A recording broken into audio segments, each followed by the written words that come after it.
Ze hadden het al aangekondigd. Leden van actiegroep Extinction Rebellion probeerden vanmiddag de A2 ter hoogte van Maastricht Agen Airport te blokkeren. Een protest tegen de vervuiling door privévliegtuigen die hier landen en opstijgen vanwege de TFAF. Tot een echte blokkade kwam het niet, maar onrustig was het wel. Verslaggever Jill Hamers is bij het vliegveld in Beek, was daar vanmiddag ook al. Jill, de A2 was vanmiddag een kwartier afgesloten. Wat is er precies gebeurd? Ja, de actiegroep heeft alvast geprobeerd wat ze van plan waren.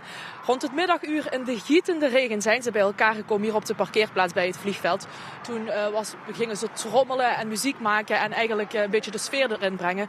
Om dan rond 1 uur richting het vliegveld te gaan, richting die A2. Maar daar stond natuurlijk een muur van politieagenten hen op te wachten. En dat leidde toch wel tot een confrontatie. Ja, hoe heftig ging het er aan toe? Ja, op sommige momenten ging het er wel heftig aan toe. Uiteindelijk zijn er ook 2 personen aangehouden. Maar het was een beetje een kat-en-muisspel tussen politieagenten en tussen de actievoerders.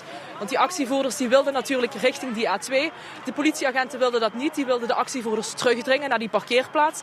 Er was veel geduw en getrek. Maar volgens de politie is wel alles correct gegaan zoals het zou moeten gaan. We zijn op een aantal plekken geconfronteerd met ontzettend veel politiegeweld. Het is echt een extreme vorm aan. Het is ontzettend triest dat het zo gaat. Blijkbaar als een protest de rijken raakt, dan worden we met ontzettend veel politiegeweld ontvangen. Het is triest. Jill, uiteindelijk was de snelweg dus maar heel even afgesloten. Zou je kunnen stellen dat de actie daarmee mislukt is? Ja, of we nu kunnen zeggen of het mislukt of gelukt is, dat is eigenlijk een beetje moeilijk. Op een bepaald moment vanmiddag, toen dat eigenlijk een beetje de confrontatie tussen die politie en die actievoerders bezig was, kwam van verderop een andere groep actievoerders. En even leek het erop dat die actievoerders wel degelijk voet op de A2 hadden gezet. Maar nu achteraf is dat een beetje onduidelijk. De actievoerders zelf zeggen dat het hen is gelukt.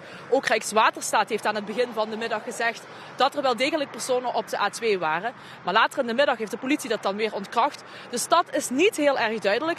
Wat wel duidelijk is dat de actie geslaagd is op het vlak van de media-aandacht die ze hebben kunnen krijgen. Jill, dank je wel.